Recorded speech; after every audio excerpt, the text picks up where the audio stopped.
Bonsoir à tous, ravi de vous retrouver pour votre édition du week-end. Voici les titres de ce samedi 4 mars. Monaco et Andorre renforcent leur coopération. Le ministre d'État Pierre Dartout vient d'effectuer un déplacement officiel en principauté d'Andorre. Nous serons avec lui dans quelques instants. Nous écouterons également le chef du gouvernement andorran, Javier Espot Zamora. Dans ce journal également, le départ de la catégorie électrique du rallye Aïcha des Gazelles. Il s'est effectué ce matin sur la place du Palais Princier en présence de son Altesse Sérénissime la Princesse Stéphanie. Puis nous nous intéresserons ce soir à la place de la femme dans le monde de l'œnologie. Régine Lecoz nous éclairera à ce sujet. Et enfin, en fin de JT, nous reviendrons sur le concours Océano pour tous, un concours pédagogique destiné à rapprocher les jeunes de la mer. Je vous le disais en titre, le ministre d'État Pierre Dartout vient d'effectuer un déplacement officiel en principauté d'Andorre. Il était accompagné à cette occasion par Isabelle Béraud-Amadei, ministre des Relations extérieures et de la coopération, Isabelle Costa, haut-commissaire aux affaires européennes, et Véronique Campana, conseiller technique en charge de la cellule Europe. Cette visite officielle aura permis de renforcer les liens étroits entre les deux principautés. Le ministre d'État est avec nous ce soir pour en parler. Bonsoir Pierre Dartout. Bonsoir. Vous aviez déjà pu vous entretenir avec le chef du gouvernement andorran lors de la COP27 à Sharm el-Sheikh en novembre dernier. Comment pourriez-vous qualifier les relations bilatérales avec Andorre ? Écoutez, les relations bilatérales sont excellentes parce que nous partageons beaucoup de valeurs. Nous sommes très attachés à nos spécificités. Nos principautés viennent de très loin. Elles sont une composante de l'histoire européenne. Et nous sommes certes dans des géographies différentes. Andorre est un pays de montagne. Monaco est de taille beaucoup plus petite et en bord de mer. Mais pour autant, nous partageons ces mêmes valeurs. Ce déplacement a permis d'explorer d'autres pistes de coopération. Quelle a été la teneur de vos échanges ? Écoutez, on a échangé pas mal d'informations sur nos façons de voir les choses. On a aussi procédé à des échanges sur la situation internationale où nous avons les mêmes positions. Et puis, bien entendu, nous avons abordé la question essentielle de la négociation avec l'Union européenne en vue d'un accord d'association. Justement, concernant ces négociations avec l'Union européenne, quels sont les points de convergence et de divergence avec Andorre ? Les points de convergence sont importants. C'est que Andorre et Monaco ont des spécificités. Elles souhaitent préserver ces spécificités parce que ces spécificités sont essentielles pour leur économie, pour leur cohésion sociale. Et nous souhaitons que ces spécificités soient reconnues par l'Union européenne. Il n'y a pas à proprement parler de divergence, mais c'est vrai que les spécificités parfois sont les mêmes, d'autres fois sont différentes, et ça tient, comme je vous l'ai dit tout à l'heure, à l'histoire et à la géographie. On précise, Monsieur le Ministre, la principauté Andorre et Saint-Marin négocient un cadre, mais l'accord est propre à chaque pays. Comme vous venez de le dire, chacun a ses spécificités et ses propres réalités. Chacun a ses propres spécificités dans le cadre d'un accord général, mais c'est vrai qu'on aura chacun des choses différentes à défendre et à faire reconnaître, mais avec un même esprit commun, je pense, qui est celui d'États de taille réduite, certes, mais qui ont des spécificités, des valeurs particulières à faire valoir. Eh bien, merci beaucoup, Monsieur le Ministre, d'avoir été avec nous depuis Andorre pour nous relater le déplacement que vous avez effectué avec une délégation monégasque. Merci à vous. Coordination, confiance et coopération 3C qui résument l'esprit de ces échanges bilatéraux avec Andorre. Je vous propose d'écouter le chef du gouvernement andorran, Javier Espot Zamora. Nous sommes rencontrés pour la première fois à l'occasion de la COP27 à Sharm el-Sheikh l'automne dernier et nous avons fait une réunion de travail au cours de laquelle nous avons pensé qu'il serait intéressant que Monsieur le ministre d'État, accompagné de la ministre des Affaires étrangères, puisse venir ici en Andorre visiter notre pays pour essayer de développer toute une série d'accords que nous avons souscrits avec la principauté de Monaco, particulièrement un accord de coopération générale, la convention sur la double imposition, et de quelle façon on pouvait, disons, comme je le disais, développer le contenu de ces accords. Finalement, je crois que cette visite, elle témoigne non seulement des excellentes relations bilatérales que la Principauté de Monaco et la Principauté d'Andorre entretiennent, mais surtout le lien d'amitié, de fraternité entre nos deux pays. Nous avons énormément de similitudes. Nous sommes en train de travailler sur un projet commun qui est absolument crucial pour nos deux pays, qui est la négociation de l'accord d'association avec l'Union européenne. Et je crois que c'est l'occasion aussi de redoubler d'efforts et de coordonner nos actions dans la mesure où je crois que nous avons des intérêts communs qui sont très très importants. Durant ces 2 jours de déplacement officiel, Pierre Dartout et la délégation auront pu s'entretenir avec la présidente du Parlement et visiter l'ancien et le nouveau siège de l'Assemblée. Ils se seront également rendus dans le bâtiment historique de Radio Andorra qui accueille aujourd'hui le ministère du Tourisme. Puis ils auront pris un peu de hauteur pour se rendre sur les pistes de la station de ski de Grand Valira qui accueillera les finales de la Coupe du monde de ski alpin à partir du 13 mars. David Hidalgo, directeur général de la station, nous fait part de son enthousiasme. Bon, nous sommes très heureux d'accueillir la délégation monégasque dans sa visite au Principauté de l'Andorre. La semaine prochaine, nous allons organiser le final de la Coupe du monde de ski alpin. Ça va être un événement vraiment important pour nous. Et aujourd'hui, c'est l'occasion de montrer la capacité d'organisation et les installations que nous avons préparées pour le grand champion de ski mondial.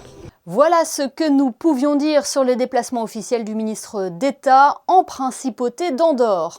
Ce samedi marque le début de la saison 2023 du championnat du monde de Formule 1. Charles Leclerc a signé le 3e temps des qualifs du Grand Prix de Bahreïn aujourd'hui. Il a été devancé par les 2 pilotes Red Bull, Sergio Pérez et Max Verstappen. La course sera à suivre demain à 16h. Le reste de l'actualité en Principauté, c'est le départ du rallye Aïcha des Gazelles, alors que le coup d'envoi de la 32e édition est donné aujourd'hui à Nice. Le grand départ de la catégorie électrique a eu lieu ce matin sur la place du Palais Princier, en présence de son Altesse Sérénissime la Princesse Stéphanie. Les e-Gazelles peuvent également compter sur le soutien de la Fondation Prince Albert II de Monaco. En football, après avoir été éliminé de la Ligue Europa et connu sa première défaite de l'année en championnat, l'AS Monaco veut absolument rebondir ce dimanche. Les Rouges et Blancs se déplacent à Troyes pour le compte de la 26e journée de Ligue 1. Troyes qui reste sur une série de 8 matchs sans victoire. Les impressions de Philippe Clément. J'ai beaucoup de respect pour le championnat français. Et tu le vois chaque week-end. Il y a des surprises parce que chaque équipe... et certainement aussi les équipes qui se battent pour rester dans la Ligue 1, ils sont très bien organisés. Ils ont toujours quelques joueurs qui peuvent faire des choses individuellement. Et les équipes sont toujours prêtes pour jouer un grand match contre Monaco. Contre Nice, c'était la même chose. C'est pas que Nice nous avons dominé avec ballon, mais ils étaient très bien organisés avec beaucoup de transitions. Et c'est le même cas contre toi. On doit casser le mur, mais on doit défendre beaucoup mieux que contre Nice. Mais avec plus de fraîcheur, je suis certain de ça. 743 000 €, c'est le montant récolté par la Fondation Flavien depuis 2014 pour la recherche sur les cancers pédiatriques. Dernièrement, la Fondation a présenté le bilan de ses actions de l'année écoulée et abordé les grands défis de 2023. L'occasion de faire un point sur la recherche avec le président de la Fondation Flavien, Denis Macario. La recherche en général ne fait que chercher, continuer. Mais là, en état de cause, nous, on essaye aussi de mettre l'accent sur le fait que dès le début, en termes de génétique, l'enfant a cette prédisposition à rechuter. J'espère que l'essai clinique démontrera qu'il faudra l'orienter vers ce futur traitement qui, j'espère, deviendra référence. Il nous manque quelques dizaines de milliers d'euros pour finir la grosse enveloppe de 620 000 qu'on aura forcément au 30 juin, parce que tous les jours, il y a de belles nouvelles, mais il faut continuer. Et comme moi, je suis confiant, je le sais depuis le début, que cette molécule deviendra un traitement de référence. Et pour financer ces essais, la Fondation Flavien organisera un concert le 26 avril prochain à l'Auditorium René 3, avec pour parrain l'animateur Alex Jaffray et le pianiste Yvan Cassard. Sommelier, œnologue, maître de chez, vigneron, il existe des dizaines de métiers dans le monde vinicole et encore plus de formations qui y mènent. Si ce domaine a longtemps été associé aux hommes, les femmes ont toujours su s'y faire une place. Alors que se tient ce week-end 2 concours internationaux, nous avons voulu recueillir l'avis d'une spécialiste. Régine Lecoz a plus de 30 ans d'expérience dans le monde de la vigne et du vin et elle est avec nous ce soir. Bonsoir. Bonsoir. Le vin, c'est aussi une affaire de femmes ? Aussi, oui, depuis toujours. On est moins au courant, mais oui, ça a été une affaire de femmes, notamment quand les hommes partaient à la guerre. C'est elles qui prenaient le relais. Oui, l'histoire a prouvé que les femmes étaient excellentes dans ce domaine, et même visionnaires, hein. On a ce concours Femmes et Vins du Monde à Monaco, c'était pour mettre en lumière le savoir-faire et l'expertise, pas forcément parce qu'elles achètent au supermarché, mais leur savoir-faire et leur expertise aujourd'hui dans tous les domaines. Justement, j'allais vous demander quelle est la différence entre une œnologue et une sommelière. Alors, l'œnologue a une formation scientifique, et tandis que le sommelier, c'est le relais de l'œnologue. Lui va être en contact plus direct avec le client. Et les femmes sont nombreuses dans ce domaine ? Elles sont, on va dire qu'elles représentent, au niveau des œnologues, c'est à peu près un quart de femmes qui actuellement sont œnologues. Alors c'est vrai que principalement, elles étaient entre guillemets cantonnées au laboratoire avant, et maintenant, ce sont des flying winemakers, c'est-à-dire qu'elles arrivent à faire 2 vinifications dans l'année, une dans l'hémisphère nord, une dans l'hémisphère sud, et elles choisissent un petit peu leur voie. Ce rendez-vous, Régine Lecoz, vous l'avez voulu solidaire également, hein, pourquoi ? Oui, parce que depuis le début, on ne voulait pas que ce soit juste un concours, une médaille, merci, à l'année prochaine. Depuis le début, on a développé les accordeurs de goût et de saveur. Ça va du chef étoilé jusqu'à la babazina ukrainienne, une grand-mère ukrainienne. Donc on associe les vins avec des recettes. Ensuite, on a aussi lancé le grand concours packaging. Et c'est vrai que tout de suite, on a eu ce côté solidaire, c'est-à-dire que effectivement, on demande 6 bouteilles aux vignerons, mais dont 2 qui vont aller à leur promotion et qui vont aller à des associations pour des tombolas solidaires ou à des effets pédagogiques dans des lycées, hôteliers, voilà. Eh bien, merci beaucoup Régine Lecoz d'avoir été notre invitée ce soir. Merci beaucoup à vous, merci à Monaco Info. Un mot à présent sur ce concours destiné aux collégiens de France métropolitaine d'Outre-mer et de Monaco. Océano pour tous est organisé par l'Institut océanographique et veut rapprocher les jeunes de la mer. Cette année, des élèves du collège FANB participent à cette initiative et pour les guider au mieux, l'Institut a mis en place une série de visioconférences qui suscitent, vous allez le voir, un grand intérêt. Le reportage de Yannick de Bever, Alexandra Marangoni et Alexandre Gougassian. Qui fait monter le niveau de l'eau, la fonte de la banquise ou des glaciers continentaux? Voilà une question à laquelle les nouvelles générations ont la chance d'être sensibilisées. Aujourd'hui, c'est un cours de sciences assez spécial qui attend les 6e du collège FANB. Un cours pendant lequel les élèves ont pu expérimenter et échanger avec le Ripero, membre de l'Institut océanographique. Une intervention liée au concours Océano pour tous auquel FANB participe.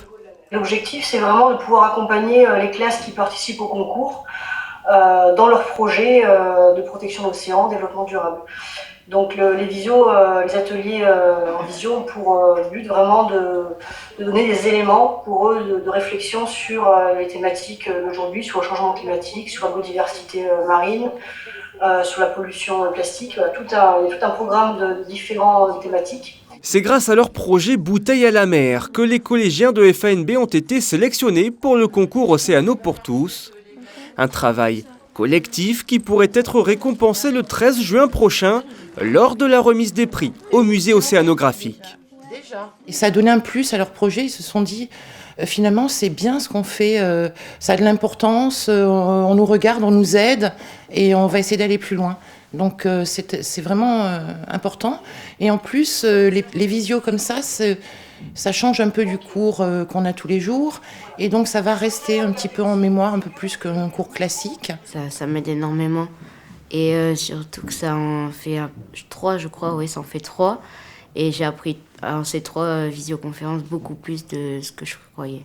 Après 1 heure de cours, pendant laquelle chaque groupe a laissé son expérience se dérouler, il est temps d'en tirer des conclusions. La montée des eaux, elle est liée un peu aux glaciers, etc. Et on a vu aussi que le réchauffement climatique, ça causait beaucoup de dégâts partout dans le monde, comme des sécheresses, du coup la montée des eaux et aussi à des moments des inondations et plein d'autres choses. Comme ces élèves monégasques aujourd'hui, plus de 600 autres en France métropolitaine et dom-tom bénéficient de ces cours en visioconférence grâce au concours Océano pour tous. Une initiative concrète offerte à ceux qui feront le monde de demain. Une bien belle initiative. On reste dans le domaine de la protection de nos océans et de notre planète. La mairie de Monaco, en collaboration avec l'association Les Petits Écoliers de Monaco, organise mercredi prochain un atelier écoludique au parc Princesse Antoinette. Au programme, la fabrication d'un pot de fleurs à partir de bouteilles en plastique et récupérées et customisées. Plus d'informations sur le site officiel de la mairie de Monaco. Et puis coup de projecteur ce soir sur cette exposition photo sur les grilles des jardins Saint-Martin. Le Club Image Monaco, l'une des plus anciennes entités culturelles, présente jusqu'à la fin du mois 37 grands formats sur le thème du graphique, des clichés saisissants comme vous pouvez le voir à l'écran. On rejoint à présent Christinda Thomel pour les prévisions météo. Bonsoir Christinda, quel temps fera-t-il dimanche ? Bonsoir Émilie, dimanche le ciel se partagera entre le gris et le bleu, une matinée assez brumeuse et un après-midi réparti entre éclaircies et nuages. Du côté des températures, comptez 8 degrés pour les minimales et 13 pour les maximales. Le soleil se lèvera à 6h59 et se couchera à 18h24. Demain, nous fêterons les olives. Et cela sera également la fête des grands-mères, une tendre pensée pour elles. Ce journal est à présent terminé. Merci de nous avoir suivis. On se quitte en images avec les sourires des joueurs de l'AS Monaco avant le déplacement à Troyes ce dimanche. Photo signée ce soir Manuel Vitali. Excellente soirée à tous et à demain 20h pour le best-of de la semaine.